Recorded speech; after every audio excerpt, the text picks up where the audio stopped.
दोस्तों आप सभी को मेरा नमस्कार। मैं अनुराग दीक्षित आप सभी का एक बार फिर से हार्दिक स्वागत करता हूं। मैथ बाय अनुराग दीक्षित में उम्मीद कर रहा हूं मेरी आवाज़ ठीक ढंग से आप सभी तक पहुंच रही होगी। पहले तो मैं आज की क्लास के विषय में आपको बता देता हूं जो आज आप समय देकर पढ़ने वाले हैं। आज की क्लास बड़ी स्पेशल क्लास है क्योंकि इसमें वो 50 कॉन्सेप्ट जो कि एग्जाम में फ्रिक्वेंटली पूछे जाते हैं। फ्रिक्वेंटली पूछे जाने का मतलब बार बार क्वेश्चन इन्हीं से आते हैं और तकरीबन तकरीबन ये मान के चलिए कि अगर आपका पेपर 25 क्वेश्चन का है तो 15 से 16 क्वेश्चन इन्हीं 50 कॉन्सेप्ट से आते हैं। तो उसकी आज ये छठवीं क्लास है जिसमें आज आप 5 क्वेश्चन और उस पर आधारित 5 कॉन्सेप्ट और उन पर आधारित 25 क्वेश्चन देखने वाले हैं। इनसे पहले की जो 5 क्लासेस हुई हैं वो आपको कैसे मिलेंगी, कहाँ से मिलेंगे, मैं सबसे आखिरी में बता दूंगा। ठीक है, तो फिलहाल अभी हम लोग क्लास को शुरू करते हैं। आप मजे लीजिएगा और बहुत अच्छे से इन 5 कॉन्सेप्ट को देखिएगा। ठीक है, तो चलिए शुरू करते हैं, एक एक कॉन्सेप्ट के साथ आगे बढ़ेंगे। ये 5 कॉन्सेप्ट आज आज इस क्लास में देखने वाले हैं जिसमें स्क्वायर रूट होगा सेकंड के हिसाब से। सेकंड्स में आप स्क्वायर रूट पहचानेंगे। एचसीएफ बेस्ड क्वेश्चन होंगे, समानुपात पर आधारित क्वेश्चन होंगे, डेविएशन पर आधारित क्वेश्चन होंगे और जब गति और समय दोनों में परिवर्तन होता है तो उस कॉन्सेप्ट को भी इस क्लास में हम लोग देखेंगे और सीखेंगे। ठीक है, पहले क्वेश्चन से शुरुआत करते हैं।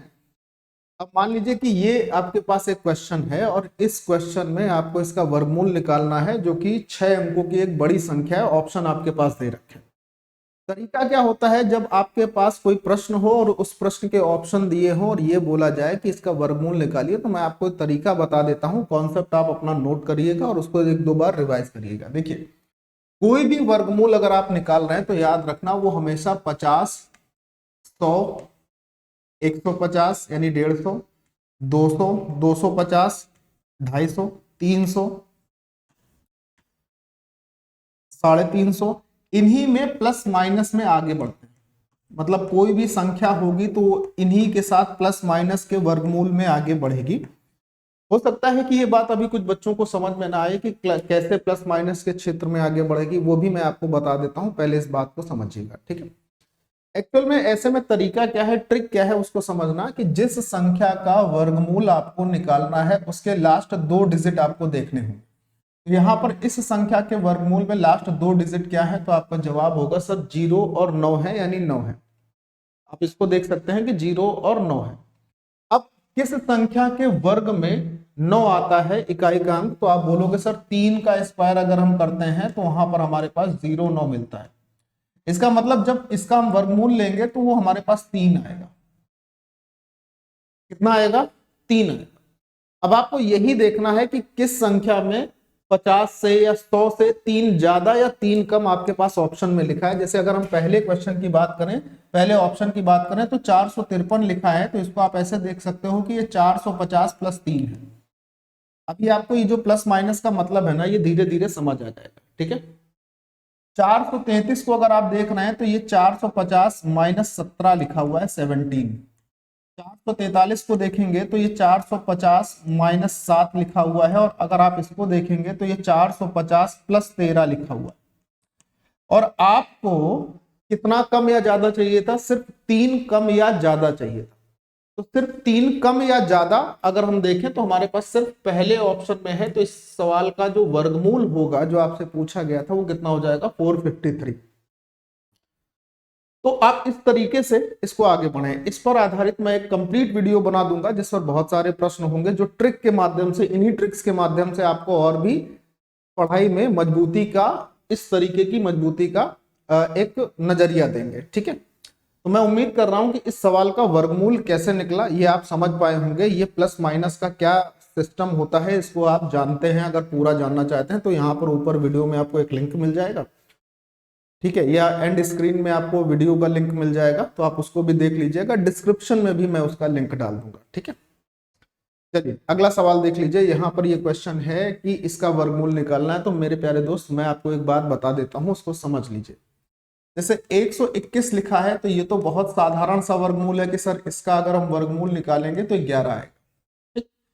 121 की खास बात देख रहे हैं कि 1 से शुरुआत हुई, 2 तक गए, फिर 2 से वापस 1 पर आ गए।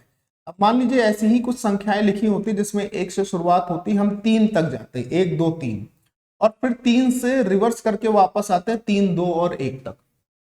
तो इसका वर्गमूल क्या होगा, इसके वर्गमूल में आप सिर्फ एक बार एक और बढ़ा देंगे, जैसे यहां पर वर्गमूल 11 था तो इसका वर्गमूल क्या हो जाएगा 111। करेक्ट। ठीक इसी प्रकार से अगर आप 1, 2, 3 और 4 को देखते हैं सवाल में, और इसके बाद ये रिवर्स ऑर्डर में 3, 2 और 1 तक आ जाता है, तो इसका वर्गमूल क्या होगा, यहां पर एक और बढ़ जाएगा तो 1111 इसका वर्गमूल हो जाएगा। सेम प्रोसेस ये पूरा आगे कंटिन्यू होता है, जैसे 1, 2, 3, 4, 5 तक गए और फिर वापस रिवर्स क्रम में 5, 4, 3 और 2 आ गए, तो इसका वर्गमूल 11111 हो जाएगा। ये बात आपको समझनी थी, ठीक है। अब इस सवाल के उत्तर पर हमें आना है कि सवाल का उत्तर क्या होगा। तो मेरे प्यारे दोस्त, जैसे 121 का वर्गमूल क्या हो गया 11, इसका वर्गमूल क्या हो जाएगा 111, ठीक है। और यहां पर ध्यान से देखिएगा कि संख्या 6 तक जा रही है। कितने तक जा रही है, 6 तक। तो जब 3 संख्याएं हैं तो वर्गमूल 11 हो गया, 4, 5 संख्याएं हो गई तो 111 हो गया। अब अगर ये 4 तक जाता कि 1, 2, 3, 4 होता, फिर हम लोग आगे 3, 2, 1 पर आते तो उसका वर्गमूल होता 1111। 5 वाले में वर्गमूल क्या हो जाता 11111। और 6 वाले में वर्गमूल में क्या होता, जैसे यहां पर 5 बार 1 लिखा है तो 6 वाले में 6 बार 1 लिखा होता, ठीक है, ये होता। अब इन सभी को जोड़ने का तरीका भी आप समझ लीजिए कि इनको जैसे जोड़ना है तो उसको जोड़ने का तरीका क्या होगा, क्योंकि यहां पर ये अगर आप बेसिक तरीके से जोड़ेंगे तो मामला बहुत गड़बड़ाएगा, उसमें थोड़ा टाइम लगेगा। गड़बड़ होने का मतलब टाइम लगेगा। अब इनको जोड़ने का तरीका आप समझ लीजिए कि ये कैसे जोड़े जाते हैं। भाई इसको देखना, जैसे लिखा हो 1, फिर लिखा हो 11, फिर लिखा हो 111, फिर लिखा हो 1111, ऐसे अगर इनको जोड़ना है तो कैसे जोड़ेंगे, ठीक है। देखो भाई, यहां पर 1 कितनी बार लिखा है तो जवाब होगा 1 बार। यहां पर 1 कितनी बार है 2 बार। यहां पर 1 कितनी बार है 3 बार है। यहां पर 1 कितनी बार है 4 बार है। तो अगर जोड़ना है ना तो ये जो संख्या आई है यही इनका योग हो जाएगा, यानी 1234 होगा इन सभी को जोड़ने पर। लेकिन ये तब होगा जब शुरुआत 1 से हो। यहां पर तो शुरुआत हमारी किससे हो रही है 11 से। मैं एक काम करता हूं कि मैं एक यहां पर जोड़ देता हूं, ऐसे जोड़ के लिख देता हूं। तो अब ये हमारे लिए सीरीज आसान हो जाएगी। एक बार 1 आएगा, यहाँ पर 2 बार होगा, यहाँ 3 बार होगा, यहाँ पर 4 बार होगा, फिर 5 बार होगा, फिर 6 बार होगा। 1,23,456 हमको इनका योगफल मिलेगा। लेकिन सर हमें तो एक जोड़ना नहीं था, हमने तो ये एक इसलिए जोड़ा कि हमारा ये एडिशन जोड़ का जो सवाल है ये जल्दी हो जाए। सर एक हमें जोड़ना नहीं था, तो एक जोड़ना नहीं था तो जोड़कर जो हमने लिखा था उसको आखिरी में घटा दीजिए, तो आपके पास क्या आ जाएगा 1,23,455। ये आपके प्रश्न का आंसर हो जाएगा 1,23,455। ये आपका राइट आंसर। तरीका समझ में आ गया ना सभी को। चाहे सवाल ऐसे दिया हो तो क्या करना होगा, है ना। ये विशेष प्रकार होता है, स्पेशल टाइप होता है इसका, ठीक है भाई, क्लियर है। अगर आपको कहीं पे भी ये लगे कि ये बात हमें समझ में नहीं, तो कमेंट बॉक्स आपके लिए है, उस पर आप जवाब देंगे कि सर ये बात नहीं समझ में आई, दोबारा से बता दीजिएगा, मैं बता दूंगा, मुझे कोई आपत्ति नहीं होगी। दोबारा आप पूछते हैं, मुझे ये खुशी होगी कि कम से कम बच्चे ने पूछा है, ठीक है। चलिए सवाल नंबर नेक्स्ट पर आते हैं। क्वेश्चन नंबर नेक्स्ट को देखते हैं। ये बहुत ही सिंपल क्वेश्चन होता है, लेकिन इसको करने का तरीका हमेशा ऐसे प्रश्न जिसमें रूट के अंदर रूट के अंदर रूट के अंदर रूट हो और प्लस या माइनस चिन्ह के साथ वो सीरीज आगे बढ़ रही हो, हमेशा लास्ट से करते हैं, ठीक है। कैसे 36 का वर्गमूल 6, 256, 250 प्लस 6 256 हो जाएगा। 256 का वर्गमूल कितना हो जाएगा 16।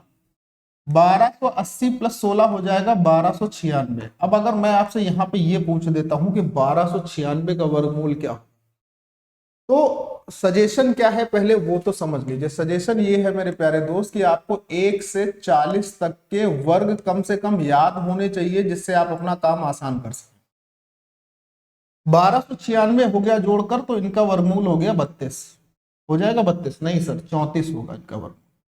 34, जैसे अगर हम मान लीजिए 35 का वर्गमूल लिखते हैं तो ये हो जाता है 25 और 3 चौको 12, 1225, तो इसका वर्गमूल हो जाएगा 36। 1296 का वर्गमूल हो गया 36। अब ये 36 540 में जोड़ेगा तो ये हो जाएगा 576। 576 का वर्गमूल हो जाता है 24। 24 जब इसमें आप जोड़ेंगे तो ये हो जाएगा 4624। अब जैसे ही आप 4624 का वर्गमूल तेजी से निकाल लेंगे, आपका उत्तर आपके सामने आ जाएगा। क्या होगा 4624 का वर्गमूल, मैं आपको समझाता हूं, थोड़ा सा ध्यान देना। जैसे भाई मैं ये समझ रहा हूं और आप भी ये समझने में कोई मतलब आपत्ति नहीं होगी कि अगर मैं 60 का वर्ग करता हूं तो ये 3600 के पास जाता है, यानी इसका जो वर्गमूल होगा वो 60 से बड़ी संख्या होगी। थोड़ा सा ध्यान देना, अगर निकालना आता है तो निकाल लोगे डायरेक्टली, ऑप्शन दिए होते हैं तो और अच्छा हो जाता, नहीं ऑप्शन है तो भी तरीके तो होंगे ना। तो इसका मतलब इसका वर्गमूल 60 से बड़ा होगा। अब 60 से बड़े अगर हम 70 का वर्गमूल करते हैं तो 70 का वर्ग होगा 4900, जो कि इससे बड़ा हो जाएगा। ये पता करना कि ये किसके पास जाएगा, तो 65 का जैसे वर्ग आप करेंगे तो ये 25 हो जाएगा और 7 छंग 42, यानी 65 का वर्ग कितना होता है मेरे प्यारे दोस्त, 4225। तो ये किसका वर्गमूल होगा, इसकी इकाई में 4 है और 4 कब आता है, जब इकाई का अंक 2 हो या 8। अब होगा ये चाहे 2 6 के साथ लिया जाए चाहे 2 8 के साथ लिया जाए, वर्गमूल इसी कैटेगरी में आएगा। लेकिन 2 लेना है या 8 लेना है, इस बात का डिसाइड कौन करता है, 65, जिसमें 5 होगा। 65 का वर्ग 4225 है और ये 4225 से भी बड़ी संख्या है, तो हमें वर्ग जो होगा ना वो बड़ा लेना होगा। यानी 6 के साथ यहाँ पर क्या आ जाएगा, 8 आ जाएगा, तो आपका आंसर क्या हो जाएगा, 68 हो जाएगा। यानी इस पूरे सवाल का उत्तर क्या बनेगा, 68 बनेगा। याद रखने वाली और समझने वाली बात इसमें सिर्फ एक ही है कि ऐसे प्रश्नों को आप हमेशा लास्ट से शुरू करेंगे, आखिरी से शुरू करेंगे। ऐसा नहीं कि ये पहले से नहीं होगा, ये हो पहले से भी जाएगा। अगर हम शुरू से शुरू करें तो तब कैसे होता कि सर हम इसको x मान लेते, वर्ग करते, फिर वर्ग करते, फिर वर्ग करते, और वो प्रोसेस हमें 5 बार करना पड़ता, तो सवाल फिर लेंदी होता। आखिरी से करने के पीछे की वजह सिर्फ इतनी है कि सवाल लेंदी नहीं होगा, आपको सिर्फ वर्गमूल निकालना रहेगा। ठीक है, नोट कर लीजिए इस बात को। और सवाल नंबर अगले पर आते हैं। इस सवाल की भी मैं आपको चीजें समझा देता हूं, अच्छे से उसको देखिएगा। अब ऐसा प्रश्न आया तो ऐसे प्रश्न को करने का तरीका क्या है मैं आपको बता देता हूं। सबसे पहले आप एक चीज पे गौर करिएगा, 2916, 2916 और 2916, जितनी भी ये क्वेश्चन प्लस में दिए हुए हैं, वर्गमूल प्लस में दिए हुए हैं, सब में डिजिट सेम है, 2916। तो सबसे पहला काम 2916 का वर्गमूल निकाल लीजिए, और 2916 का वर्गमूल होता है 54। इसमें भी 54 रहेगा, यहाँ पे भी 54 रहेगा, 54 रहेगा, यहाँ पे भी 54 रहेगा, और मेरे प्यारे दोस्त यहाँ पे भी 54 ही रहेगा। अब बात ये आई सर कि आंसर कैसे निकलेगा। देखो यहाँ पर वर्ग के अंदर, वर्गमूल के अंदर 2 अंक पर दशमलव होता तो बाहर 1 अंक पर दशमलव होगा, यानी ये 5.4 होगा। यहाँ 4 अंक पर दशमलव है तो बाहर 2 अंक पर दशमलव होगा, यहाँ 6 अंक पर दशमलव है तो बाहर 3 अंक पर दशमलव होगा, यहाँ 8 अंक पर दशमलव है तो बाहर 4 अंक पर दशमलव होगा। अब इन सबको जोड़ना है। इन सबको जोड़ने का तरीका क्या होगा, या तो आप बच्चों की तरीके पूरा लिख लीजिए ऐसे, 5.4 लिखेंगे, फिर 0.54 लिखेंगे, फिर अगली वाली संख्या यहां लिखें, फिर उसके बाद वाली संख्या यहां लिखें, या तो ऐसे जोड़ लीजिए। या तो तरीका और शॉर्ट ट्रिक आप उसे कह सकते हैं कि तरीका क्या होता है, दशमलव के पहले केवल एक ही इंटीजर है जो आपका आंसर दे रहा है, वो है कितना, वो है 5। तो 5 तो आएगा ही आएगा दशमलव से पहले, और किसी में भी दशमलव से पहले कोई संख्या नहीं दी हुई है। अब बाकी को कैसे जोड़ेंगे, बाकी को जोड़ने के लिए याद रखना, बाकी को जोड़ने के लिए वो संख्या चुनिए जिसमें सबसे ज्यादा दशमलव, किसमें है, इसमें है, इसी को देखना और कुछ नहीं करना है। सबसे पहले क्या, आपके पास इकाई का अंक 4 रहेगा, सिर्फ सिंगल 4 लग गया। अब इन दोनों को जोड़कर लिखेंगे तो 5 और 4 9 हो जाएगा। अब इन तीनों को जोड़कर लिखेंगे तो भी 5 और 4 9 होगा, फिर इन चारों को जोड़कर लिखेंगे तो भी 5 और 4 9 ही होगा, और आपका उत्तर क्या बन जाएगा, 5.994। लेकिन इस तक पहुंचने के लिए कम से कम आपको 2916 का वर्गमूल पता होना चाहिए, निकालना आना चाहिए। अगर नहीं याद है तो तेजी से निकालना आना चाहिए। ठीक है, और मैं आपको बता दूं कि एग्जाम कोई भी हो, आप लोग भी समझदार हैं, प्रीवियस ईयर प्रश्नों का अध्ययन भी करते हैं, और उसमें ये बात देखते भी होंगे, समझते भी होंगे और मानते भी हैं कि वर्गमूल हो या वर्ग हो, घनमूल हो या घन का सवाल हो, पूछा जाता है, उस पर कोई ना कोई प्रश्न बनता जरूर है। ठीक है, तो मैं ये समझ पा रहा हूं कि ये आपको क्लियर समझ आया। सवाल नंबर 5 में पर आते हैं, कह रहा निम्नलिखित में से किस संख्या का वर्गमूल एक परिमेय संख्या है। परिमेय संख्या का मतलब क्या है? परिमेय संख्या का मतलब ये है कि या तो वो, परिमेय संख्या का मतलब है कि या तो वो भिन्न में हो, और अगर भिन्न में होगी, अगर कोई भिन्न में होगी, जैसे मान लीजिए 2/1, ये भिन्न में तो है लेकिन इसको एग्जैक्टली 2 लिखा जा सकता है। वो ऑप्शन ढूंढना है जिसका वर्गमूल एक कंप्लीट इंटीजर वैल्यू आ जाए, क्योंकि हर एक पूर्णांक परिमेय संख्या होती है। ये बात आपने नंबर सिस्टम के वर्गीकरण में पढ़ी जरूर होगी, ठीक है ना। अब इसके लिए नियम क्या है वो ये लिखें। तो मैं आपको डायरेक्टली इस बात को लेकर चलता हूं कि जिस संख्या की इकाई का अंक, इसमें नियम लिखें, जिस संख्या की इकाई का अंक 2, 3, 7 या 8 हो, उसका वर्गमूल कभी भी परिमेय संख्या नहीं हो सकती है। तो ये ऑप्शन ऐसे चला गया। दूसरी बात, अगर कोई संख्या हमारे पास दे रखी है, बहुत ध्यान से सुनना, कोई भी संख्या हमारे पास रखी है और उस संख्या में जो दशमलव लगे हैं, बहुत ध्यान से सुनिएगा, उस संख्या में जो दशमलव लगे हैं, दशमलव के अंकों की संख्या अगर विषम है यानी ऑड है, ऑड नंबर पर दशमलव लगे हैं, जैसे 3 अंक पर दशमलव है, 5 अंक पर दशमलव है, 7 अंक पर दशमलव है, या 1 अंक पर दशमलव है, तो उस संख्या का भी वर्गमूल कभी परिमेय संख्या नहीं होगी। यहां पर 3 अंक पर दशमलव है तो मतलब इसका वर्गमूल भी परिमेय संख्या नहीं होगा। तो एक और ऑप्शन हट गया। ठीक, अब सर इन दोनों में पता करना है। देखिए, कोई भी वर्ग संख्या अगर रहेगी, दुनिया की कोई भी वर्ग संख्या जो होती है, याद रखना उस वर्ग संख्या का जो डिजिट सम होता है वो हमेशा 1 होगा, या 4 होगा, या 7 होगा, या 9 होगा। डिजिट सम का मतलब अंकों का जो योग होगा वो 1, 4, 7 या 9 में से ही होगा। अब अगर इसको देखें कि इसके अंकों का योग क्या आ रहा है, तो 6 और 3 9 खत्म हो जाएगा, 9 ये खत्म, 4 और 4 8 आ रहा है।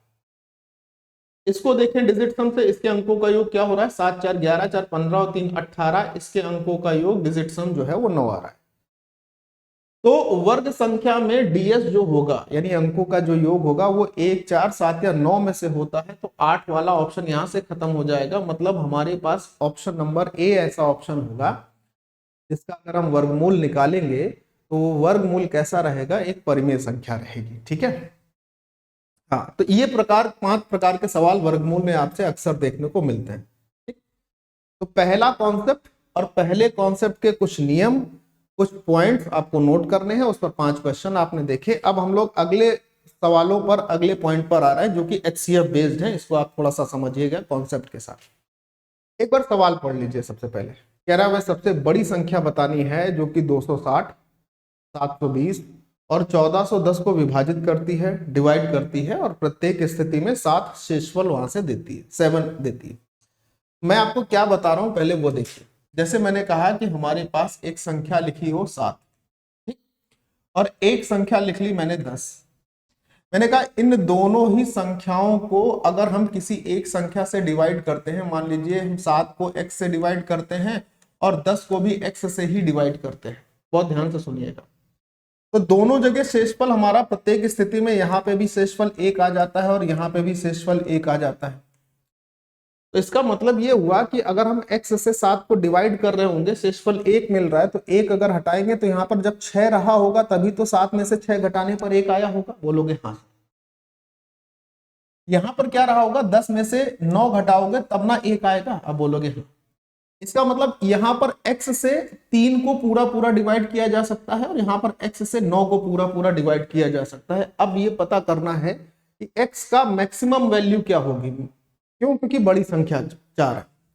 तो 6 और 9 को डिवाइड करने वाली बड़ी संख्या कैसे निकलेगी, जब हम इनका HCF निकाल लेंगे, यानी कि हाईएस्ट कॉमन फैक्टर निकाल लेंगे, और जो कि कितना आ जाएगा, 3 आ जाएगा। तो अब मुझे लगता है कि ये जो प्रश्न इस प्रकार का होते हैं जिसमें बड़ी संख्या पूछ दी जाती है और ये बोला जाएगा कि प्रत्येक स्थिति में शेषफल समान हो, जैसे यहाँ पर प्रत्येक स्थिति में शेषफल कितना था, 7 था। कई बार ये शेषफल अलग अलग होंगे और कई बार सिर्फ इतना कह देगा कि शेषफल समान रहते, लेकिन इन तीनों अलग अलग सवालों के लिए इसका तरीका नहीं बदलता है, ये याद रखना। ठीक है, तो अब इस सवाल पर हम लोग आते हैं। ये मैंने आपको कॉन्सेप्ट समझा दिया, अब यहाँ पर सवाल देख लीजिए। जैसे प्रत्येक स्थिति में शेषफल कितना बच रहा था 7, तो 260 में से 7 माइनस कर देंगे, आ जाएगा 253, 253। 720 में से 7 माइनस कर देंगे तो 713 आ जाएगा। और मेरे प्यारे दोस्त 1410 में से अगर हम 7 को माइनस कर देंगे तो 1403 आ जाएगा। मतलब जो भी बड़ी संख्या होगी वो 253 को, 713 को और 1403 को एग्जैक्टली डिवाइड करेगी। अब हमको ये पता करना है कि इन ऑप्शन में से वो ऑप्शन कौन सा है जो इन संख्याओं को एग्जैक्टली डिवाइड कर रहा हो। तो ये तो देखते समझ में आ जाएगा, कोई दिक्कत ही नहीं होगी। बोले सर अगर मैं 253 देखता हूं, 713 देखता हूं या 1403 देखता हूं तो ये सारी की सारी विषम संख्या है। और विषम संख्या को याद रखिएगा, कभी भी कोई अगर विषम संख्या दी है और उसमें अगर किसी सम संख्या से भाग लगाया जाए तो ये भाग पूरा लगेगा नहीं। कभी भी कोई विषम संख्या किसी सम संख्या से डिवाइड ही नहीं हो सकती है, पूरी पूरी कभी डिवाइड नहीं होगी। इसका मतलब जो ऑप्शन में हमारे पास सम संख्या दी है वो तो आंसर नहीं हो सकता, तो 32 तो आंसर होने से। ठीक, दूसरी बात 23 से देखो तो 23 से काम बनता दिखाई देगा। जैसे 23 से काटेंगे तो 23 एकम 23, 23 एकम 23, 23 से 11 बार कट जाएगा। 23 को काटते हैं तो 23 तेईस 69 हो जाएगा, 2 बचेगा, 23 एकम 23 हो जाएगा। और 23 से अगर इसको काटेंगे तो हमारे पास क्या होगा, जैसे 23 पंचे 115 हो गया। 23 गुणे 6 अगर करेंगे तो हमारे पास 148 आ जाएगा, है ना। 23 गुणे 6 120 और 6 तिहाई 18, 138 आएगा। तो 23 गुणे 6 138, 2 बचेगा, 23 एकम 23, ये 23 से कट जाएगा। यानी ये तीनों संख्याएं 23 से कटेंगी। 253 का मतलब हुआ 23 गुणे 11, 713 का मतलब हुआ 23 गुणे 31 और 1403 का मतलब हुआ 23 गुणे 61। तो इन तीनों में सबसे बड़ा कॉमन नंबर कौन सा हुआ? इन तीनों में सबसे बड़ा कॉमन नंबर तो 23 हुआ ना। तो अपना आंसर क्या आ जाएगा? अपना आंसर आ जाएगा ऑप्शन नंबर डी। अब यहां पे ही बच्चों से गलती होती है। जानते हैं क्या गलती होती है? बच्चों से गलती ये होती है कि जब वो यहां तक तो पहुंच जाएंगे, मान लीजिए बड़े आसानी से इन तीनों संख्याओं तक तो पहुंच जाते हैं, लेकिन उसके बाद जब ऑप्शन का सहारा लेने की जरूरत होती है तब वो बच्चा बेसिक हिस्सा अपनाने लगता है कि 253, 713 या 1403 में किन्हीं दो संख्याओं को लेकर भाग विधि से उसका एचसीएफ निकालता है, तो वो टाइम लेगा। आपको इस स्थिति में आकर ऑप्शन का सहारा लेना चाहिए, तो आपका समय मिनिमाइज हो जाएगा। ठीक है, याद रखेंगे इस बात को। अगले सवाल पर आते हैं। देखिए, सबसे बड़ी संख्या यहां पे भी निकालनी है, जो कि 728 और 900 को डिवाइड करें तो 8 और 4 शेषफल मिलता है। अगर 8 शेषफल मिलता है तो 8 हटाने पर यह हो जाएगा 720 और 900 में से अगर 4 माइनस कर देंगे तो हमारे पास हो जाएगा 896।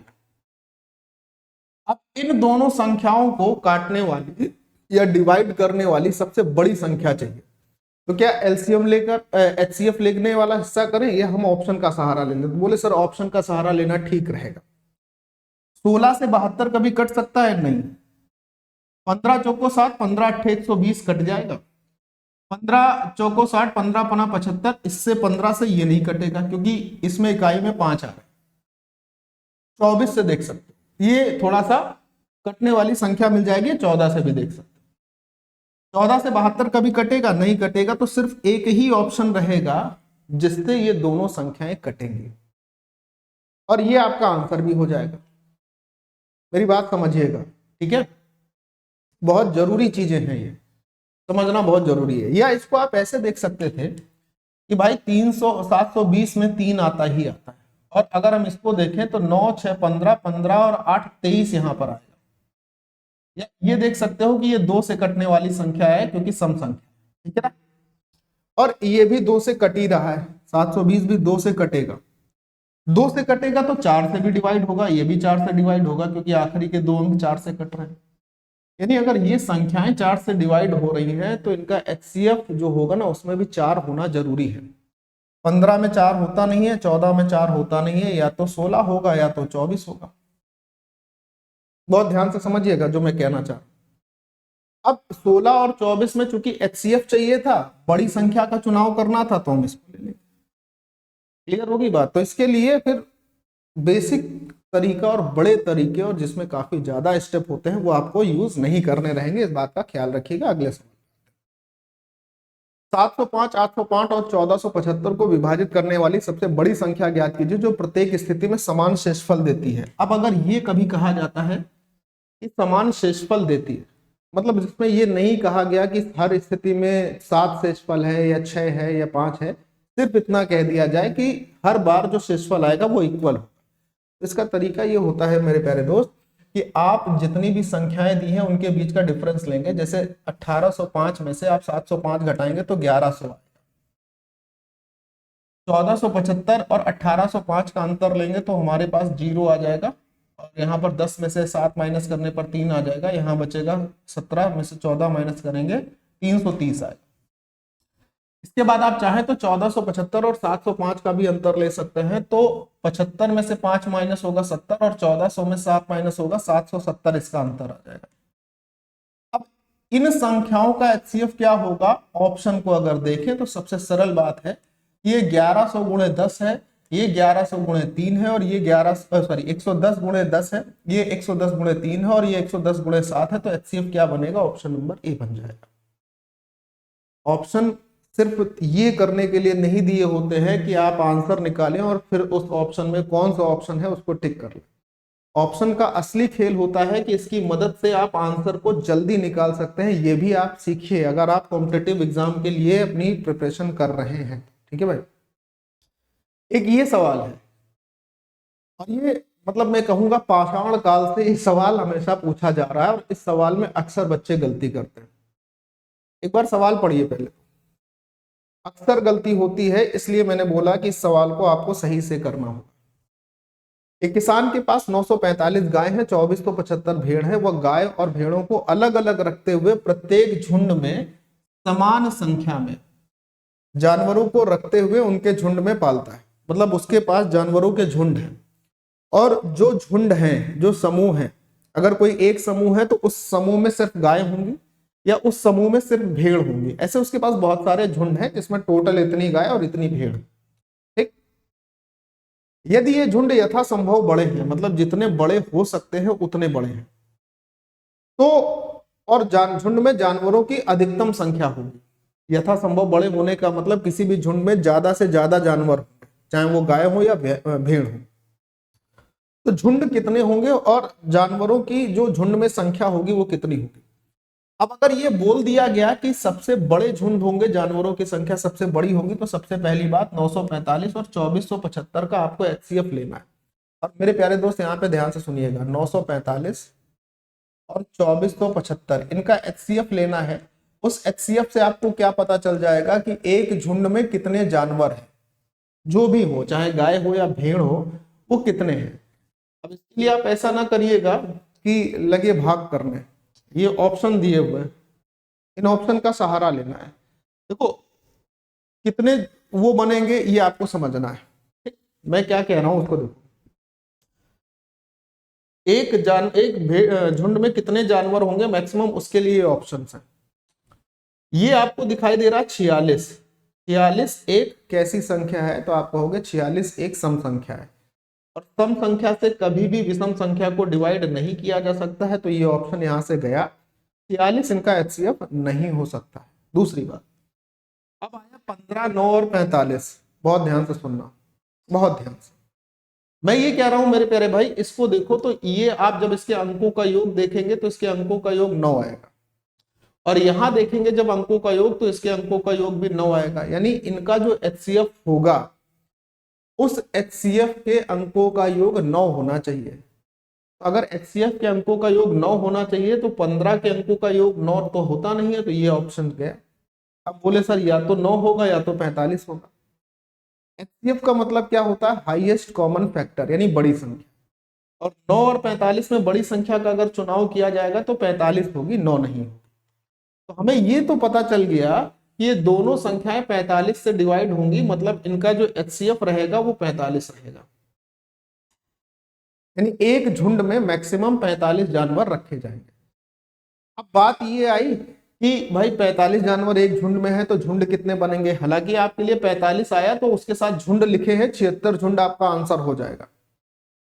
अब इसके बाद आपको करने की आवश्यकता नहीं है, लेकिन फिर भी अगर मन नहीं मानता है और ये लगता है नहीं नहीं झुंड की संख्या निकाल के ही मैं मानूंगा, एग्जाम हॉल में नहीं बैठा हूं, मैं घर पे कर रहा हूं, मुझे निकालना है तो कर लो भाई। एक झुंड में अगर 45 जानवर है तो 45 जानवर से यहाँ कितने झुंड बनेंगे? 45 दूनी 90, 45 एकम 45। और एक झुंड में 45 जानवर होने से यहाँ कितने झुंड मिलेंगे? तो आप बोलोगे सर यहाँ पे झुंड की संख्या मिलेगी 5 और 55, 55 संख्या मिलेगी। और 21 झुंड अगर यहाँ बने और 55 झुंड यहाँ मिले तो दोनों को जोड़ने पर हमारे पास झुंड की संख्या कितनी आएगी? 76। यानी अब भी परफेक्ट आंसर सी ही होगा। तो ये महत्व तो होता है ऑप्शन का कि यहां पर आप ऑप्शन का ही यूज कर लें, सारा खेल खत्म हो जाएगा। ठीक है, अलग नहीं करना होता। ये बताइए 12 मीटर 17 सेंटीमीटर लंबे और 9 मीटर और 2 सेंटीमीटर चौड़े कमरे के फर्श को प्रशस्त करने के लिए आवश्यक वर्ग टाइल की न्यूनतम संख्या क्या है? इस बात को थोड़ा सा समझना। देखो मान लीजिए कि हमारे पास ये एक कमरा है, बहुत ध्यान से सुनना। इस कमरे में हम दो प्रकार से टाइल्स लगाते हैं। देखो जरा मैं आपको समझाता हूं कैसे टाइल्स लगाते हैं, उस बात को समझना जरा। ये हमारे पास एक कमरा हो गया, सपोज करिए वर्गाकार कमरा है सब। यहाँ पर एक कमरा ये ले लिया मैंने और एक कमरा मैंने यहाँ पर ये ले लिया, सेम आकार के हैं, सेम चीजें हैं। ये एक कमरा ले लिया, आप मान के चलना सेम आकार है। इन दोनों कमरे में हमें टाइल्स लगानी है, तो मैं दो प्रकार से लगाता हूँ। कैसे? मुझे ये करना है कि इस वाले कमरे में अगर मैं ज्यादा से ज्यादा टाइल्स लगाऊंगा तो ज्यादा से ज्यादा टाइल्स लगाने का मतलब ये होगा कि जितनी टाइल छोटी होगी, जितनी छोटी टाइल्स होगी तब कहा जाएगा कि वो टाइल ज्यादा से ज्यादा लग रही। जितनी छोटी टाइल होगी है ना, उतनी ज्यादा टाइल लगेगी। और अगर मैं उसी प्रकार के उसी साइज के कमरे में कम से कम टाइल्स लगा के उस कमरे को फर्श को कंप्लीट करना चाहूं तो जितनी बड़ी से बड़ी टाइल्स लगाऊंगा उतनी कम टाइल लगेगी। तो यहां पर यही बोला गया ना कि वर्ग टाइलों की न्यूनतम संख्या क्या है। न्यूनतम का मतलब टाइल बड़ी से बड़ी होनी चाहिए। और जब बड़ी से बड़ी टाइल होगी, एक टाइल जब बड़ी से बड़ी होगी तो इसका मतलब उस कमरे की डायमेंशन जो दी है, लंबाई और चौड़ाई दी है, उसका एचसीएफ चाहिए होगा। अब यहां पर बात करते हैं कि 12 मीटर और 17 सेंटीमीटर का मतलब हो गया कमरे की लंबाई हो गई 1217 सेंटीमीटर। टोटल हमने सेंटीमीटर में ही कन्वर्ट कर दिया। चौड़ाई दी थी 9 मीटर 2 सेंटीमीटर, तो चौड़ाई हो जाएगी 902 सेंटीमीटर। ये हो गई करेक्ट। अब जब इन दोनों का एचसीएफ निकल जाएगा तो इन दोनों के एचसीएफ से हमको ये पता चलेगा कि हम कितनी एक टाइल की लंबाई और चौड़ाई कितनी होगी। और चूंकि टाइल्स जो है वो वर्गाकार है, वर्ग टाइल है, तो जितनी उसकी लंबाई होगी उतनी ही चौड़ाई होगी। अब इस सवाल में, ऐसे सवाल में आपको इसका एचसीएफ निकालना पड़ेगा। कैसे निकलेगा? बोले सर ऐसे तो हमको कुछ दिख नहीं रहा है, एचसीएफ निकालने के लिए हम एक तरीका इस्तेमाल कर लेते हैं, हम डायरेक्ट भाग विधि से इसका एचसीएफ निकालते हैं। जैसे 902 से हम 1217 को डिवाइड करके इसका एचसीएफ निकालना है। कितनी बार गया? एक बार। ध्यान से देखिए जरा, 5 हो जाएगा, 1 हो जाएगा, 3 हो जाएगा। 315 से 902 को डिवाइड करना, 2 बार डिवाइड हो जाएगा, 630 आ जाएगा। 2 मिलेगा, 7 मिलेगा और 2 मिलेगा, 272 हो गया। अब 272 से हम 315 को डिवाइड करते हैं, एक बार होगा, 3 मिलेगा, 4 मिलेगा, 43 आएगा। 43 से 272 को अगर हम डिवाइड करेंगे तो हम ये देखेंगे कि 6 बार नहीं, 3 चौको 12, 9 तीजा 27, 8 तीजा 34 और 7 तीजा 21, 6 तीजा 18। कितनी बार में डिवाइड होगा भाई? 4 छंग 24, 4 छंग 24। 43 से डिवाइड हो रहा है? अभी नहीं हो रहा है। तो जब 43 से डिवाइड नहीं हो रहा, मान लीजिए कि हम 6 बार में इसको डिवाइड करते हैं, तो 6 चौको 24, 6 तीजा 18, 258 आएगा। ठीक है, 12 में से 8 माइनस 4 हो जाएगा, 6 में से 5 माइनस 1 हो जाएगा। 14 से 43 को डिवाइड कर रहे हैं, 14 3 42 आएगा, 1 बच जाएगा। 1 से 14 को डिवाइड कर रहे हैं तो पूरा पूरा डिवाइड हो रहा है, ये तो फिर मामला गड़बड़ हो जाएगा। 12 मीटर, 1 मीटर में 100 सेंटीमीटर। ठीक है, तो ये 1217 हो गया और ये 902 हो गया। 1217 और 902 को ही रखा है ना हमने, कुछ गड़बड़ तो नहीं करी है। एक यहाँ से बचा 5, यहाँ से बचा 1, यहाँ से बचा 3, 902 लिखा, 2 बार किया तो 3 बार करेंगे तो 945, 2 बार करें तो 630, 2 यहाँ आ जाएगा, 10 में से 3 7 हो जाएगा, 8 में से 6 2 हो जाएगा, 272, 315 एक बार, 3 यहाँ आया, 11 में से 7 माइनस 4 2 रहा, 43। कुछ तो गड़बड़ हुई है ना राजा, और जरा देख लें क्या गड़बड़ हुई है। HCF न्यूनतम संख्या क्या होगी, यानी मैक्सिमम टाइल्स होंगे, तो कुछ ना कुछ ऐसी संख्या चाहिए होगी मैक्सिमम टाइल्स के लिए जिससे ये डिवाइड हो रहा है। तो 1200 1217 900 और 902, ऊपर भी यही लिखा है, डेटा यही है, 12 मीटर 17 सेंटीमीटर और 9 मीटर 2 सेंटीमीटर, डेटा तो सही लिखा। अब HCF निकालने के लिए कभी अगर ऐसा भी कुछ पड़े तो आपको मेहनत थोड़ी सी करनी पड़ेगी। 902 और 1217, ठीक है, 902। अगर अब की बार नहीं निकला तो डेटा गलत रहेगा, फिर इसका मतलब कुछ ना कुछ टाइपिंग मिस्टेक होगी अगर अब की बार में नहीं आया। 315 यहाँ पे रहेगा, 902 2 बार में 630, ये 2 हो गया, 10 में से 3 माइनस 7 हो गया, 8 में से 6 माइनस 2 हो गया, 272, और यहाँ पे रहेगा 315, ठीक है। तो कितनी बार डिवाइड करेंगे, एक बार, 272 यहाँ पर हो गया, यहाँ पे मिला 3, 11 में से 7 माइनस 4, ये 43 आ गया। 43 और 272 का हिसाब किताब देख लेते हैं, ठीक है। 43 और 272 कितनी बार जाएगा, 7 7 चौको 28 ज्यादा हो जाएगा, 6 बार ही जाएगा, 6 तीजा 18, 6 चौको 24 और 1 25 हो जाएगा। 12 में से 4 8 4 हो गया, 6 6 में 5 1 हो गया और 0 हो गया, एक आएगा इसका, तो एक से तो काफी ज्यादा टाइल्स हो जाएंगे ना फिर, और एक से अगर काफी ज्यादा टाइल्स हो जाएंगे तो फिर वो दिक्कत आएगी, है ना। तो इसका मतलब कहीं ना कहीं कुछ ना कुछ डेटा में गड़बड़ लिखा है। ये 12 मीटर 7 सेंटीमीटर तो नहीं होगा, 1207, कुछ तो डेटा गड़बड़ है, क्योंकि अगर 1 सेंटीमीटर का टाइल्स लंबाई और 1 सेंटीमीटर की चौड़ाई आएगी, उससे तो फिर ये बहुत लंबा हो जाएगा ना मामला, और हमारे पास ऑप्शन उतने के दिए नहीं है ना। इसका मतलब कहीं ना कहीं कुछ ना कुछ इसमें डेटा डिस्टर्ब दिया हुआ है मेरे ख्याल से।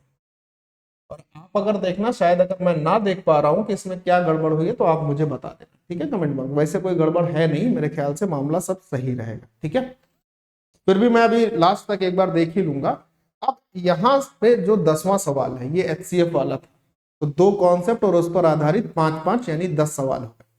अब आते हैं हम लोग तीसरे कॉन्सेप्ट पर, जो समानुपात पर। समानुपात के कॉन्सेप्ट में हमको कुछ फॉर्मूले याद रखने होते हैं और कुछ नहीं। जैसे इसमें अक्सर पूछा जाता है मध्य अनुपाती यानी मिड रेशियो पूछा जाता है, अक्सर जो चीजें पूछी जाती है ना वो आप देखिएगा, या मैं इसके साथ बताते चलूंगा। जैसे इस सवाल में बोला कि 16 और 36 का तृतीय अनुपाती क्या होगा, थर्ड रेशियो क्या होगा। तो मान लीजिए कि अगर 2 संख्याएं हैं आपके पास A और B, इसका आपसे थर्ड रेशियो पूछ दिया गया है। थर्ड रेशियो क्या होगा कि जो बाद वाली संख्या है ना उसका वर्ग करके पहले वाली संख्या से विभाजन करना होता है, डिवीजन करना होता है। तो सेम काम यहाँ पे करना है। हमारे पास दूसरी संख्या कितनी है, 36, 36 गुणे 36 होता तो 1296 है, लेकिन आप इसको ऐसे ही लिख देना। और पहले में क्या आ जाएगा, 16, तो 16 को हम लोग 4 गुणे 4 लिख सकते हैं ना। तो आप बोलोगे हाँ, बोले सर ऐसे क्यों लिखा, डिवीजन आपको आसानी से दिखेगा। 4 से 9 बार 36 और 4 से 9 बार 36, और 9 गुणे 9 कितना हो गया, 81 हो गया।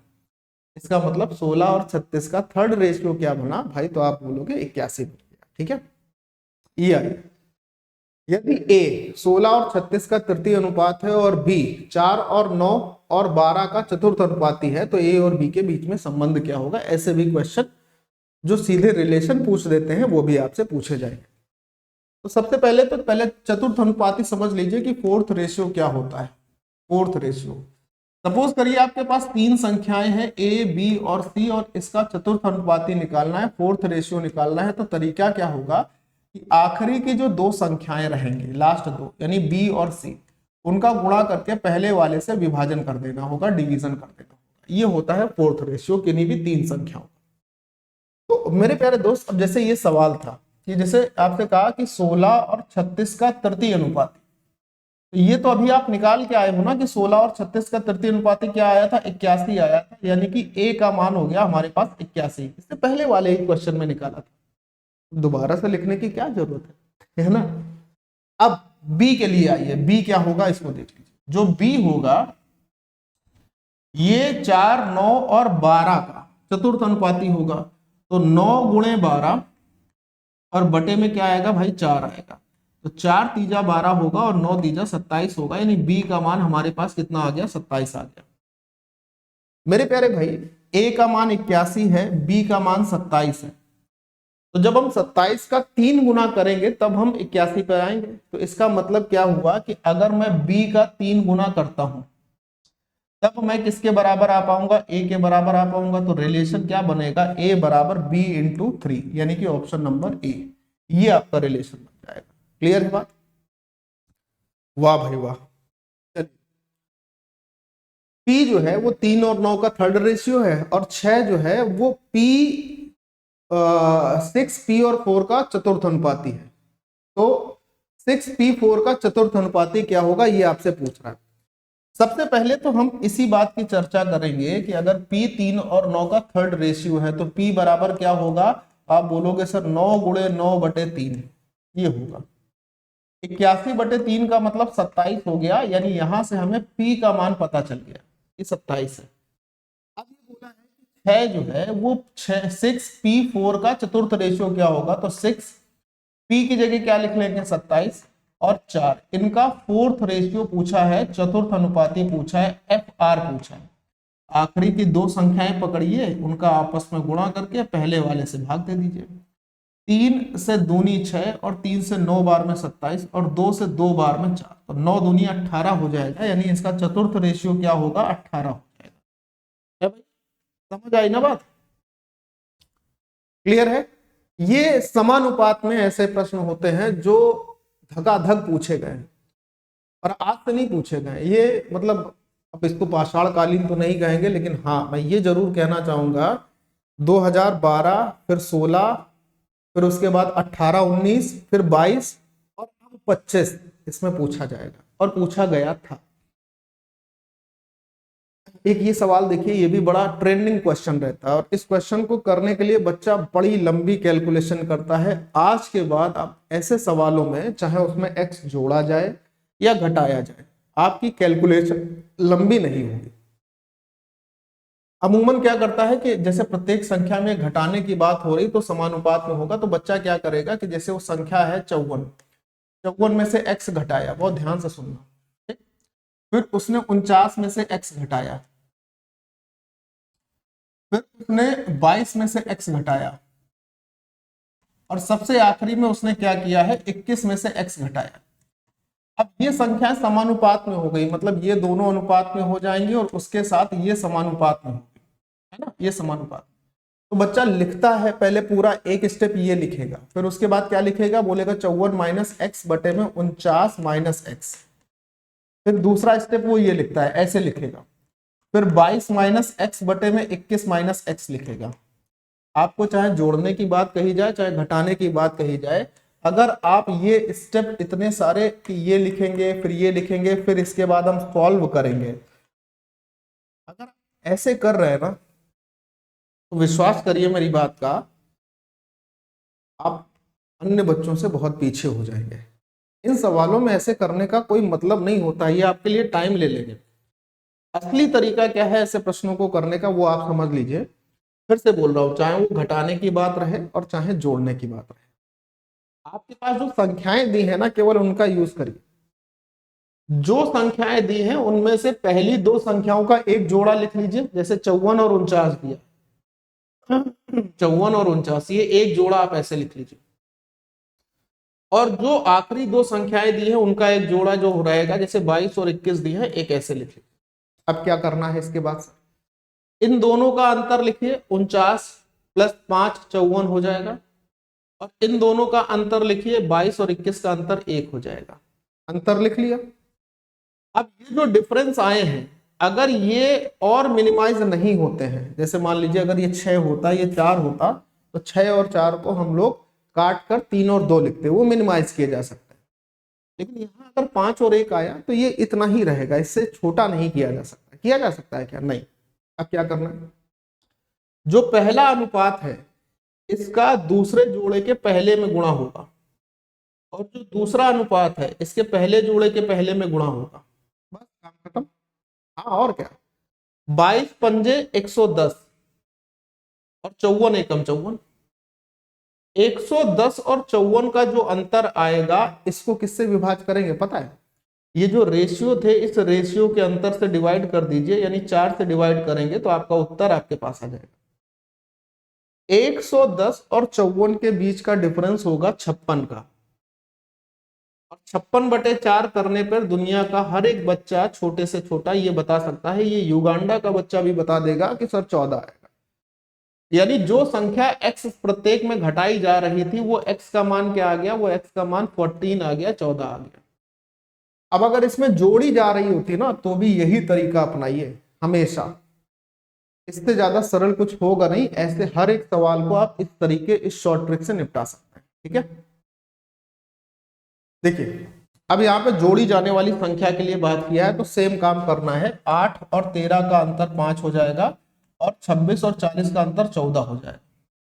अब ये और डिवाइड नहीं किए जा सकते हैं, तो 14 का गुणा 8 में पहले जोड़े में पहले हिस्से में 14 8 थे, और 5 का गुणा 26 में, तो 5 का गुणा 26 में तो हो गया 130, और 14 8 थे, 8 चौको 32 के 2 3 8 एकम 8 और 3 11। ये मैंने तुम्हारे लिए किया है, ये मत समझना कि सर को पहाड़ा नहीं आता पिटाई होगी। 130 और 112 का डिफरेंस किससे डिवाइड होगा? 5 और 14 के अंतर से, यानी 9 से। 130 और 112 के बीच का डिफरेंस हो गया 18, 18/9 का मतलब हो जाएगा 2, यानी प्रत्येक संख्या में जोड़ी जाने वाला जो x मान है वो कितना आ जाएगा? 2 आ जाएगा। बात खत्म। कितनी देर में सवाल हो? क्लियर है?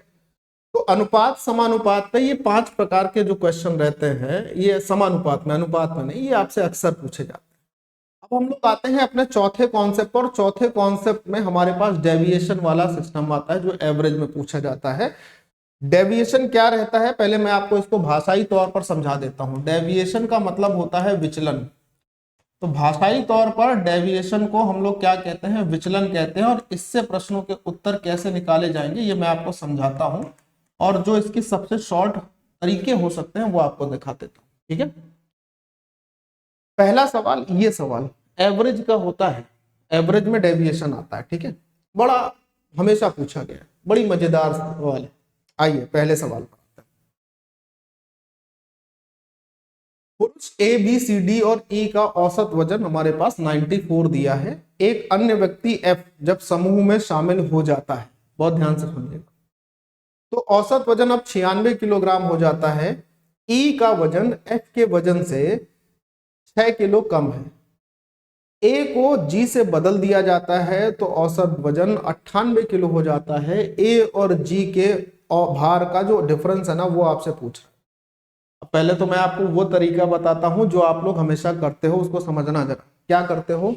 बोलोगे सर ए बी और C D, A B C D E, यानी 5 लोग हैं तो A plus B plus C plus D plus E, ये 5 लोगों का जो औसत वजन है ना वो हमारे पास 94 दिया है। तो जब 94 गुणे 5 करेंगे ना तो सर हमारे पास इनका जो है टोटल वजन आएगा कितना? 5 9 45, 5 चौको 20, तो ये 470 हो जाएगा। कितना हो जाएगा भाई? 470 हो जाएगा केजी, है ना। अब ये हुआ कि एक व्यक्ति यहाँ पर ई के साथ इस समूह में एफ और शामिल हो गया। तो अब आप क्या करोगे? बोलोगे sir A B C D E, और अब एफ बी हो गया तो लोग हो गए 6, और अब इनका औसत वजन 96 केजी हो गया है।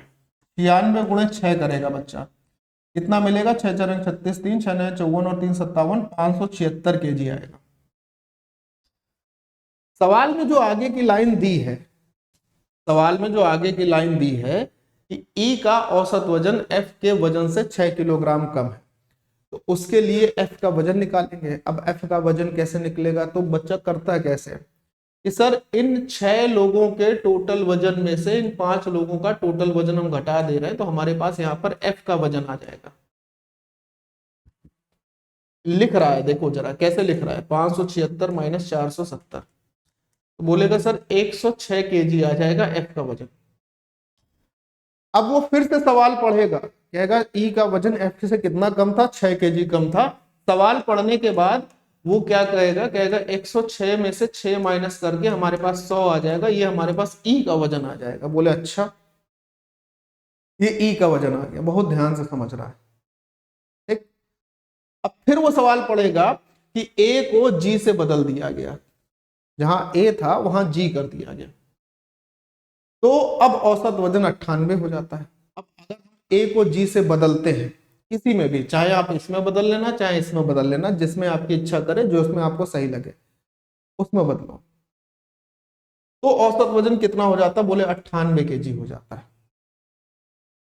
भैया समझो बात। फिर ए और जी के भार का अंतर, इसके लिए भी वो दोबारा कम से कम ये सवाल बच्चा 3 बार पढ़ेगा, है ना? मैं आपको पहले वो तरीका और वो अप्रोच बता रहा हूं जो आप लोग अभी तक इस्तेमाल कर रहे हो। ए को जी से बदल रहे हैं, यहां पर मैंने ए को, इस वाले ग्रुप में ए को जी से बदल दिया। देखो जरा, ये ग्रुप था, ए को जी से बदल दिया, तो अब यहां पर जी हो गया, प्लस बी हो गया, सी हो गया, डी हो गया, ई हो गया, एफ हो गया। इनका जो टोटल वजन था वो 576 था। नहीं, अब जब ए को जी से बदल दिया गया तो औसत वजन कितना हो गया, 98। लोग अभी भी यहाँ 6 ही रहेंगे, क्योंकि एक को तो बदला गया है ना केवल, बस। तो अब देखो क्या है, 6 8 48 के 8 हासिल लगेंगे 4, 6 9 54 और 4 58। अब बोलोगे 588 केजी वजन आ रहा है। बात समझना बच्चा बहुत ध्यान से, ठीक है? बोले हाँ सर। मेरे प्यारे भाई, ई और एफ का वजन तो तुमको पता है ना कि ई और एफ का कुल वजन कितना है।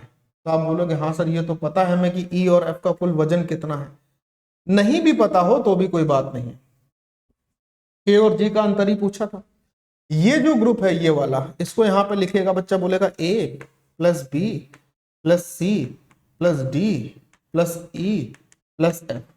ए वाले ग्रुप का वजन था 576 केजी और जी वाले ग्रुप का टोटल वेट हो गया 588 केजी। अब आपसे अगर ए और जी का अंतर पूछ रहा है तो ए और जी के अंतर का मतलब ये हो गया कि आप ए माइनस जी भी देख सकते हो और जी माइनस ए भी देख सकते हो, ये कहा गया ना। तो बस इसी बात को समझना है। अब अगर मैं इन दोनों को माइनस करता हूं, घटा लेता हूं, तो घटाने पर क्या होगा, ये माइनस ये माइनस ये माइनस ये माइनस ये माइनस ये माइनस, इससे ये कैंसिल, इससे ये कैंसिल, इससे ये कैंसिल, इससे ये कैंसिल, इससे ये कैंसिल, यहां पर आया जी और माइनस में ए, और 588 में से 576 माइनस करेंगे तो 12 आएगा। यानी इतना करने के बाद अगर आप ये निकाल रहे हो कि जी और ए का अंतर 12 केजी आएगा, ये कैलकुलेशन करने के बाद, तो मुझे नहीं लगता कि फिर आप सही काम कर रहे हैं, बिल्कुल भी नहीं कर रहे। बोले क्या कर सकते हैं सर, मैं आपको बता रहा हूं, देखना ध्यान से सुनना क्या करना है इस सवाल में। सवाल आपने पढ़ लिया। सबसे पहले जो हमारे पास, देखिए जरा गौर से, सबसे पहले जो हमारे पास जब 6 लोग थे तो उनका जो औसत वजन बना था वो कितना बना था, ये याद कर लो, 96 केजी बना था। शुरुआत के 6 लोगों का औसत वजन 96 केजी बना था। बहुत ध्यान से सुनना, इन 6 लोगों में हमारे पास ए से लेकर एफ तक लोग थे। ये 6 लोग थे, इनका औसत वजन 96 था। हम कुछ चेंज करेंगे ही नहीं। फिर सबसे आखिरी में ए को जब जी से बदल दिया गया तो भी लोग 6 रहे और इनका औसत वजन 98 केजी हो गया। अब यहां पर बस ए की जगह कौन आ जाएगा, जी आ जाएगा, बस बाकी सब लोग सेम रहेंगे। लोग पहले भी 106 थे, लोग अभी भी 6 हैं, लेकिन औसत वजन में 2 की वृद्धि हो गई है।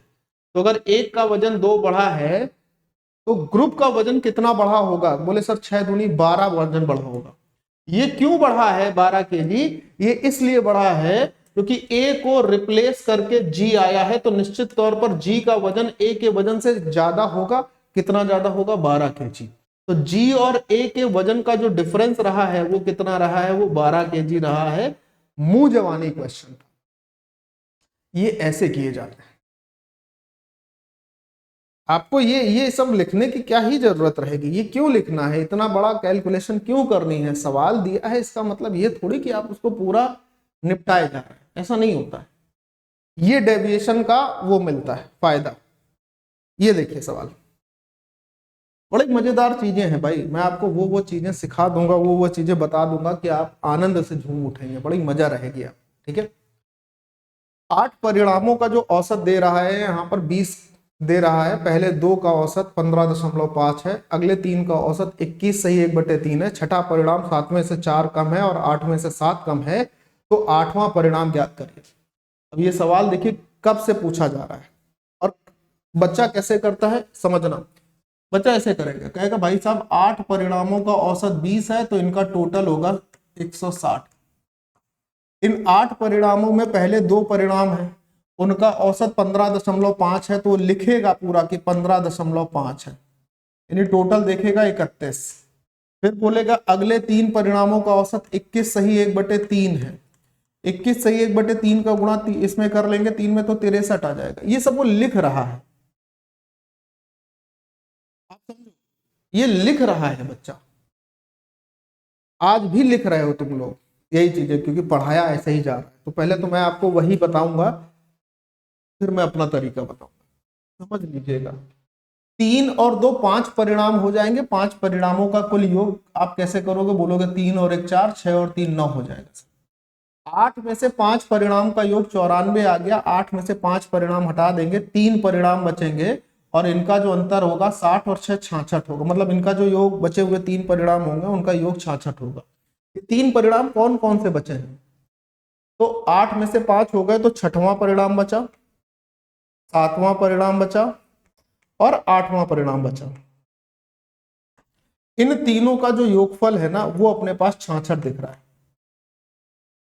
अब सवाल की लाइन वाली फिर पड़ेगा, कहेगा छठवां परिणाम 7 में से 4 कम है और 8 में से 7 कम है। 8वां परिणाम हम ये मान लेते हैं, अब जो छठवां परिणाम है वो 7 में से 4 कम है, देखिए जरा, 7वां परिणाम मैंने x मान लिया, ये जो छठवां परिणाम है वो 7वें परिणाम से 4 कम है, तो ये x-4 हो गया।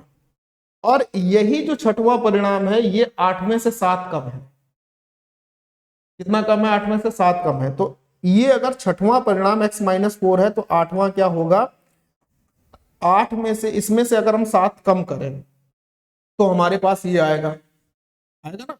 तो ये परिणाम क्या होगा, मेरी बात फिर से सुनना, मैं आपको जो समझा रहा हूं, मान लो कि 8वां अगर x होता तो छठवां परिणाम कितना होता, x-7 होता, 7 कम हो गया। छठवां परिणाम 7 में से 4 कम है, तो 7वां परिणाम क्या होगा, इसमें अगर ये कुछ हो उसमें से 4 अगर हम कम करें तो हमारे पास ये आ जाए। तो कहने का मतलब ये है कि x-7 तब आता है जब आप 7वें परिणाम में से 4 कम करते हो। 4 इधर दे दो, ये क्या हो जाएगा, x-11। बात समझ रहे हो, होगा x-11। कितने लोग इस बात से सहमत हो, कमेंट में बताना कि ये x-11 होगा। कितने लोग इस बात से सहमत, बताना जरा। पहले तो आप ये तरीका अपना रहे हो जो कि बिल्कुल गलत है। दूसरी बात, यहां पर आकर 90% बच्चों से गलती होती है, 90% बच्चों से गलती होती है कि वो इन लाइन को इसमें एडजस्ट ही नहीं कर पा रहा है। ये जो लाइन केवल इतनी दी है कि छठवां परिणाम 7 में से 4 कम है और 8 में से 7। अरे भाई आप छठवें परिणाम को x मान लो, 7वें से 4 कम है, 8वें से 7 कम है, लो हो गया। इसको एडजस्ट करने में भी समय लग रहा था।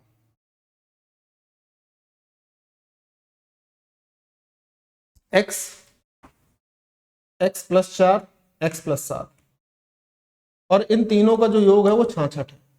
7 4 11 उधर जाके माइनस होगा तो ये हो जाएगा अपने पास 55।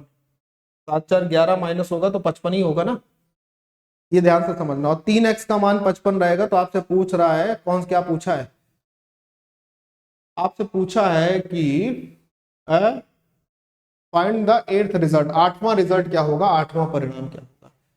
तो अब आप या तो इस तरीके से पूरा मतलब करते चले आ रहे हो, हालांकि बिल्कुल सही बात नहीं है कि आप सवालों को इस प्रकार से कर रहे हो, कोई मतलब नहीं बनेगा, इतना लंबा चौड़ा गेम खत्म कर रहे हो और फिर दे धक्का चालू कर रहे हो। ऐसे किया जाता है क्या सवाल, कभी ऐसे नहीं करना है। चलो देखो मैं बता रहा हूं कैसे करना होता है, यही सवाल ध्यान से सुनना। 8 परिणाम है, देखना जरा, टोटल 8 परिणाम है। 8 परिणाम में जो पहले 3 है, 8 परिणामों का औसत 20 है। इसमें से जो पहले 3 परिणाम है उनका औसत कितना दे रखा है, 15.5। पहले 2 परिणाम है ना, पहले 2 परिणामों का जो औसत है वो 15.5 है। ध्यान से सुनना, पहले 2 परिणामों का औसत 15.5 है। ये जो पहले 2 परिणामों का औसत 15.5 है, ये आएंगे तो इसी 8 में से। और आपको ये बोला गया कि 8 परिणामों का औसत 20 है, तो ये कैसे कह सकता है कि 15.5 है? सर ये कम बता रहा है। कितना कम बता रहा है? एक कितना कम बता रहा है सर? 20 और 15.5 में जो अंतर मिलेगा 4.5 का मिलेगा। यानी ये कह रहा है सर एक परिणाम 4.5 कम है, तो 2 परिणाम कितने कम हो जाएंगे? तो आप बोलोगे 4.5 गुणे 2 यानी 9 कम होंगे। आगे के 3 परिणाम देखो जरा, ध्यान से सुनना। इनका औसत बोला था 21 सही 1/3। गौर से सुनिएगा भाई, 21 सही 1/3 बोला था। ये सभी के औसत से ज्यादा दिखाई दे रहा है। कितना? 1 सही 1/3 का मतलब 4/3 दिखाई दे रहा है ज्यादा। एक परिणाम, इन 3 में से एक परिणाम सभी के औसत से 4/3 ज्यादा है, तो 3 परिणाम कितने ज्यादा होंगे? तो जवाब होगा 3 से 3 कट जाएगा, सर ये 4 ज्यादा होगा। इन 3 परिणामों का रिजल्ट 4 ज्यादा आएगा। मैंने कहा ठीक है, बहुत ध्यान से सुनना। अब 3 और 2 5 परिणाम तो हो गए अपने पास। अब बाकी के 8 में से 3 परिणाम और बचे होंगे, छठवां, सातवां और आठवां। छठवां, सातवां, आठवां, ये बचे होंगे। ठीक? इन तीनों परिणामों का योग कितना होगा? पहले इस बात को समझिए कि ये तीनों परिणाम हमें क्या दर्शाएंगे कि योग कितना होगा, है ना। जैसे यहां पर आपने देखा था कि ये सब कुछ हम घटा घुटू के लाए थे, तो ये योग 66 आ रहा था। 21 सही 1/3, 1 सही 3 एकम 3, 1 4/3। ठीक है। और 15.5 से 16 और 16 4 भी 4.5 था। ठीक है, यहां तक बात समझ में आई होगी। तो ये जो 3 परिणाम है ये हैं तो इसी 8 में से ना। इन 8 परिणामों में से प्रत्येक परिणाम का औसत 20 है, तो ये 3 अगर है तो इन तीनों का औसत 20, 20 से 60 तो हो ही जाएगा।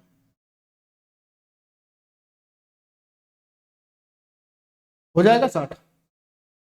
यहां से अटैच कर रहा हूं, फिर से देखना। 8 परिणामों का औसत 160 हो गया 20 के हिसाब से। 8 दूनी 16। पहले दो का 15.5 था, 15 दूनी 30 और 1 31 हो जाएगा। और फिर 21 सही 1/21 है 63, 1 64, ये 64 रहेगा। तो यहाँ पर कितना आता? यहाँ पर आता 4 और 1 5, 95 आता। यहाँ पर 65 आता। ठीक, यही जो इतना प्रोसेस था ये वाला, यहाँ तक 65 आने का, ये एक लाइन में तुम कर पाओगे। ये जो 3 परिणाम थे इनका योगफल कम से कम 60 तो होगा ही होगा ना, क्योंकि है तो उसी में। अब इस 60 में और आगे क्या जुड़ेगा इसको देखो। ये -9 है, ये +4 है, तो रिजल्ट इनका -5 आएगा। यानी ये दोनों अपने आप में -5 की कमी दिखा रहे हैं। ये कमी होनी नहीं चाहिए, तो इस कमी को बैलेंस करने के लिए इसमें 5 जोड़ना पड़ेगा। यानी ये जो आखिरी के 3 परिणाम है, छठवां, सातवां और आठवां, उनका योगफल कितना है? 65 है। छठवें सातवें का औसत कितना है? 65 है भाई। और ये बोला गया था कि इसमें छठवां, सातवां, आठवां जो परिणाम था उसमें छठवां परिणाम 7वें से 4 कम था और 8वें से 7 कम था। तो अगर छठवें परिणाम को ये देखें तो ये एक हमारे पास x+4 हो जाएगा और ये x+7 हो जाएगा। मतलब इन तीनों का योगफल 65 है। 7 और 4 11 घटा देंगे तो 54 बचेगा। किसका मान? x 3x का मान 54 बचेगा। x का मान भाई क्या आ जाएगा? 18 आ जाएगा। अब आपसे पूछा अगर 8वां परिणाम क्या है, तो 8वां परिणाम x+7। 18 + 7 कितना बनेगा? 25 बन जाएगा। आप बोलोगे सर 8वां परिणाम 25 होगा। ये है डेविएशन। ये है क्या? डेविएशन। और इससे आपका रिजल्ट आएगा। ठीक है, यही पूछा था। तो 8वां परिणाम क्या होगा? ठीक है, 6वां परिणाम 7वें से 4 कम है और 8वें से 7 कम है। 7वें से 4 कम है, इससे 7 कम है। ठीक है, 65 में से 11 जब माइनस किया तो अपने पास 54 आया और 3x का मान 54 के बराबर, x का मान 18 हो गया। 18 और 7 25 ही होगा ये। अब देखना जरा, ये 25 होगा, ये 18 और 4 22 होगा और ये 18 होगा। इन तीनों को जोड़ लीजिए जरा, देखिए कितना मिल रहा है आपके पास। 25, 22 और 18, देखिए क्या तीनों मिलकर 65 हो रहा है। 22, 18, 22 और 18, 40 और 20, 65 हो रहा है, यानी आठवां परिणाम 25 ही होगा। इसको सही कर लीजिएगा, यहाँ पर ऑप्शन जो है उसमें किसी एक ऑप्शन को आप सही कर लेना। मान लो ये 25, ये है सवाल। तो ये बचपना है, ये बचपने को नहीं करना है, अब सवालों को इस तरीके से करना है। ये डेविएशन का असली रूल है, असली मुद्दा है, असली मजा है। ठीक है, अगला सवाल देखिए। कह रहा है कि 45 छात्रों द्वारा प्राप्त औसत अंक 80 है। उच्चतम अंक प्राप्त करने वाले छात्र और सबसे कम अंक प्राप्त करने वाले छात्र के बीच का जो अंतर है, जो उनके अंकों का अंतर है, वो 99 है। इन दोनों छात्र पर अगर विचार नहीं किया जाता है तो औसत वर्ग जो है वो एक अंक से गिर जाता है। उच्चतम अंक ज्ञात करिए। अब देखो इस सवाल को तरीका क्या होता है समझना। 45 छात्रों का औसत अंक हमारे पास 80 दिया है। इसमें से दो छात्र ऐसे हैं जिसमें से एक ने मैक्सिमम और एक ने मिनिमम अंक प्राप्त किया। अगर उनको दोनों को हटा दें तो छात्र बचेंगे 43 और औसत उनका एक से गिर जाएगा, यानी 79 हो गया। औसत एक से गिर गया, छात्रों की संख्या दो से कम हो गई। इसका इसके साथ गुणा होता है, इसका इसके साथ गुणा होगा, 45 से कम 45 हो जाएगा और 79 टू सा कितना हो जाएगा, 160 में से 2 माइनस कर लेंगे, 158 आ जाएगा। 8 5 13 के 3, 15 4 19 और एक 20 हो जाएगा।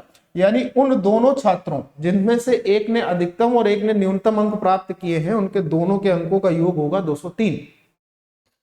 तो मैक्सिमम और मिनिमम अंकों का योग है 203 के बराबर, और मैक्सिमम और मिनिमम अंकों का जो अंतर है वो सवाल में दिया है 99 के बराबर। अधिकतम अंक पूछे गए हैं, यानी मैक्सिमम पूछे गए। दोनों को जोड़कर 2 से भाग, 9 3 12 के 2 हासिल 1 हो जाएगा, 9 और 1 10 हो जाएगा, 2 और 1 3 हो जाएगा। 302 को अगर हम 2 से भाग देंगे तो अपने पास 151 आ जाएगा।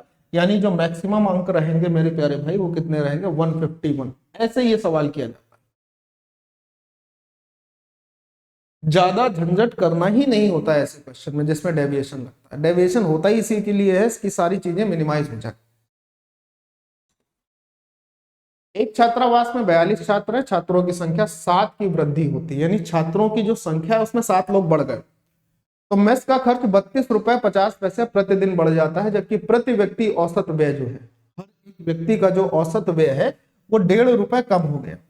मेस का मूल व्यय क्या है? जो मेस का मूल खर्चा था जब 42 छात्र थे, बढ़े नहीं थे, तो खर्चा क्या है? मैं ये कह रहा हूं, ध्यान से सुनो। जो मूल खर्चा होगा, अगर छात्र 42 है तो 42 में प्रति व्यक्ति छात्र का अगर गुणा होगा तभी हमारे पास उसका मूल खर्चा आएगा। यानी जो भी आंसर होगा वो 42 का मल्टीपल होगा, और 42 के मल्टीपल होने का मतलब वो 7 का भी मल्टीपल होगा, वो 3 का भी होगा और वो 2 का भी मल्टीपल। 21 दूनी 42, 2 का मल्टीपल ये नहीं है, ये नहीं है, दोनों ऑप्शन गए। अब इसमें आइए, 3 का मल्टीपल 8 2 10 6 16, ये खत्म हो गया, एक ही ऑप्शन बचा, वो आपका आंसर हो गया। थोड़ा सा तो दिमाग लगाना पड़ेगा, अदरवाइज अगर आप दिमाग नहीं लगाते हैं ऐसे प्रश्नों में तो फिर क्या है ना, फिर आपको इसका लंबा प्रोसेस करना पड़ेगा। क्या, मैं आपको बता देता हूं। देखो शुरुआत में थे 42 छात्र, मान लीजिए कि प्रति छात्र जो औसत खर्च है वो x है, तो टोटल खर्चा रहा होगा 42x, करेक्ट। अब 7 छात्र बढ़ गए तो 42 से 7 49 छात्र हो गए, और जबकि मेस के खर्च में 32 रुपए 50 पैसे प्रतिदिन की वृद्धि हुई है, और औसत खर्च जो है प्रति व्यक्ति का औसत वो 1.5 रुपए कम हुआ।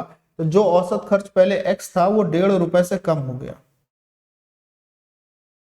और जो हमारा मेस का खर्चा था 42x, उसमें क्या हुआ, उसमें वृद्धि हुई है। कितनी वृद्धि हुई है देखो जरा, मेस के खर्च में 32 रुपए 50 पैसे प्रतिदिन की वृद्धि हो गई, तो 32 रुपए 50 पैसे एक दिन का, इसका हिसाब बढ़ गया।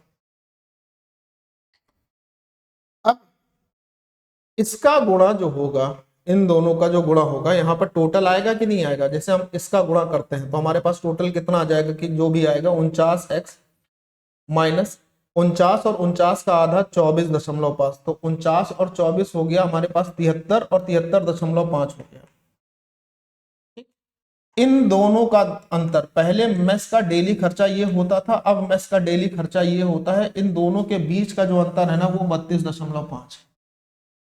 अब आप इन दोनों के अंतर को 32.5 के बराबर करिए, फिर सॉल्व करिए, फिर आंसर निकालिए। एक तो भाई ये तरीका हो जाता है कि इतना आप अगर कर सकते हैं, या खुद से समझो कि इतना समय अगर एग्जाम में है तो ठीक है कि आप निपटा लो, नहीं कर पा रहे हो तो हमें ये करना ही पड़ेगा। हालांकि ये भी कोई कठिन काम नहीं है करने के लिए। 49 में से 42 माइनस हो गए तो 7x हो गया। 73.5 माइनस का जो है वो 32.5 के साथ जुड़ जाएगा, तो 32 और 73 मिलकर हो जाएगा 95, और यहाँ पर हो जाएगा 96, है ना। कितना हो जाएगा 96। 32.5 और 73.5, 3 और 2 5, 7 और 3 10, 106 होना चाहिए। कितना हो जाएगा 106 पक्का। 7 3 10, 3 2 5 1 6, 73.5 वाला हिसाब देख लो जरा एक बार। 49 गुणे 1.5, तो 49 तो ये रहेगा ही, 24 दूनी 48, और आधे का गुणा करेंगे तो हमारे पास 24.5 और आएगा, तो 9 4 13, 4 2 6 और 1 7, 73.5। हाँ ठीक है। और इसमें हमें क्या जोड़ना था 32.5, तो 1 3 2 5 और 1 6, 7 और 3 10, 106 के बराबर हुआ। 7x की वैल्यू 106 हो गई। हमको 42x का मान निकालना था क्योंकि टोटल खर्चा मेस का 42x था। इसमें 6 का गुणा करोगे तब ये 42 होगा, तो इसमें भी 6 का गुणा करो, 636 ऐसे आएगा।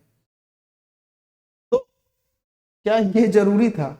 नहीं जरूरी था। कॉन्सेप्ट के साथ जब क्वेश्चन पढ़ोगे ना तो थोड़ा समय देना पड़ेगा, चीजें अच्छी से पढ़ जाओ। एक वर्ग की औसत आयु 40 वर्ष होती, 32 वर्ष की औसत आयु वाले 12 नए छात्र कक्षा में शामिल हो जाते, जिससे कक्षा का औसत 4 वर्ष कम हो जाता है। वर्ग की मूल शक्ति क्या है, यानी शुरुआत में कितने लोग थे, ये आपसे कह रहा है। देखो जरा सुनो, इस बात को बहुत ध्यान से समझना। कुछ वयस्क लोग थे, उनकी संख्या हमें नहीं पता, लेकिन उनकी औसत आयु पता है कि 40 थी। अब 32 वर्ष की औसत आयु वाले 12 छात्र आ जाते हैं क्लास में, शामिल हो गए, जिससे कक्षा का जो औसत है वो 4 कम हो गया। यानी जो औसत पहले 40 का था वो कितना हो गया, 4 कम होने के बाद 36 हो गया। तो एलिगेशन लगा फटाक से, इसका अंतर 4, इसका अंतर 4, रेशियो मिला 1 और 1 का। तो 1 का मान अगर ये 12 लोगों के बराबर है तो इस वाले 1 का मान भी कितने के बराबर होगा, 12 ही लोगों के बराबर होगा। तो इसका मतलब क्लास की जो मूल शक्ति थी, यानी क्लास में जो मूलतः लोगों की संख्या थी वो भी 12 ही थी। बात समझ में आ गई मेरे प्यारे दोस्त? इसके बचे जो एक कॉन्सेप्ट है, जो बचा हुआ एक कॉन्सेप्ट है जिसके 5 क्वेश्चन और हैं, वो मैं आपको किसी नेक्स्ट क्लास में करा दूंगा, ठीक है। क्योंकि ऐसे क्या होगा ना, फिर समय ज्यादा हो जाएगा एक क्लास के लिए, क्योंकि कॉन्सेप्ट के साथ जब आप पढ़ते हो तो क्लास लंबी होती ही होती है, ठीक। अब मेरी आखिरी की कुछ बातें हैं जो आपके लिए बड़ी महत्वपूर्ण रहेंगी। अगर आप सबसे पहले चैनल पर नए हैं तो हमारा यूट्यूब चैनल है सभी का, ये आप ही का लोगों के द्वारा बनाया प्यार और स्नेह का है, मैथ बाय अनुराग दीक्षित, इसको आप फॉलो कर लीजिए। दूसरी बात, पीडीएफ के लिए आप हमारे टेलीग्राम चैनल मैथ बाय अनुराग दीक्षित, इसको फॉलो कर लीजिए, इसका लिंक आपको डिस्क्रिप्शन में मिल जाएगा। साथ ही साथ हमारी एप्लीकेशन मैथ बाय अनुराग दीक्षित, जिस पर बहुत ही जल्दी वेरी अफोर्डेबल प्राइस यानी सिर्फ 99 रुपीज में आपको कोर्सेज अवेलेबल होंगे, सिर्फ 99 कंप्लीट मैथ। तो डिस्क्रिप्शन में इसका भी लिंक रहेगा एप्लीकेशन का, आप इसको भी सभी लोग डाउनलोड कर लीजिएगा, ठीक है। और इसके साथ टेस्ट सीरीज और बहुत सारी चीजें फ्री मिलेंगी। ये 99 रुपए आपकी पढ़ाई के लिए मेरी तरफ से आपको लिए एक सहयोग होगा, आपको कभी ये नहीं लगेगा कि ये 99 मेरा वेस्ट चला गया, ठीक है भाई। तो चैनल लाइक शेयर और सब्सक्राइब भी करते रहिएगा। बाय बाय, जय हिंद एंड टेक केयर।